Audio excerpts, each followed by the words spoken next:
നമസ്കാരം. റാഫ്റ്റോക്ക് മലയാളത്തിലേക്ക് എവർക്കും സ്വാഗതം. ഇന്ത്യൻ നായകൻ സുനിൽ ഛേത്രി തന്റെ വിരമിക്കൽ പ്രഖ്യാപനം നടത്തിയിരിക്കുന്നു.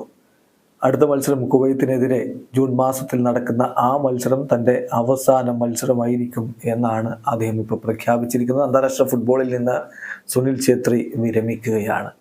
ഒരു നീണ്ട വീഡിയോ പങ്കുവെച്ചുകൊണ്ടാണ് അദ്ദേഹം തന്റെ വിരമിക്കൽ പ്രഖ്യാപനം നടത്തിയിരിക്കുന്നത്. കഴിഞ്ഞ 19 വർഷക്കാലം താൻ നടത്തിയ കാര്യങ്ങൾ അതൊരു കോമ്പിനേഷനായിരുന്നു. ഡ്യൂട്ടിയുടെയും പ്രഷറിൻ്റെയും ഇമ്മൻസ് ജോയിയുടെയും ഒക്കെ ഒരു കോമ്പിനേഷനായിരുന്നു എന്ന് അദ്ദേഹം ഓർത്തെടുക്കുന്നുണ്ട്.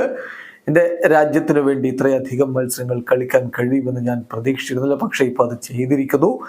ഏതായാലും ഈ ഒരു ഡിസിഷൻ, കുവൈത്തിനെതിരെയുള്ള അടുത്ത മത്സരം തൻ്റെ അവസാന മത്സരമായിരിക്കും എന്നാണ് സുനിൽ ഛേത്രി ഇപ്പോൾ പ്രഖ്യാപിച്ചിരിക്കുന്നത്. ഇന്ത്യയുടെ വേൾഡ് കപ്പ് ക്വാളിഫയറിലെ അടുത്ത മത്സരം കുവൈത്തിനെതിരെ ജൂൺ 6-നാണ്. രാത്രി ഇന്ത്യൻ സമയം 7 മണിക്കാണ് ആ കളി നടക്കുന്നത്.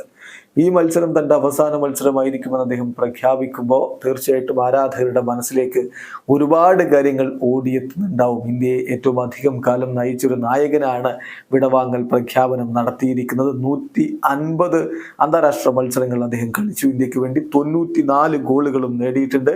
AFC ചലഞ്ച് കപ്പിൽ 2008 വിന്നറാവുകയുണ്ടായി. സാഫ് ചാമ്പ്യൻഷിപ്പിൽ 2011, 2015, 2021, 2023 ഇങ്ങനെ വ്യത്യസ്ത വർഷങ്ങളിലെ കിരീടം ചൂടുകയുണ്ടായി. അങ്ങനെ ഒരുപാട് നേട്ടങ്ങളൊക്കെ ഉണ്ടാക്കി ഇന്ത്യൻ ഫുട്ബോളിന്റെ ലെജൻഡായിട്ടാണ് സുനിൽ ഛേത്രി വിരമിക്കുന്നത്. വീഡിയോ അവസാനിക്കുന്നു. ഫുട്ബോൾ ലോകത്തെ കൂടുതൽ വിശേഷങ്ങളുമായി റാഫ്റ്റോക്സ് എത്താം.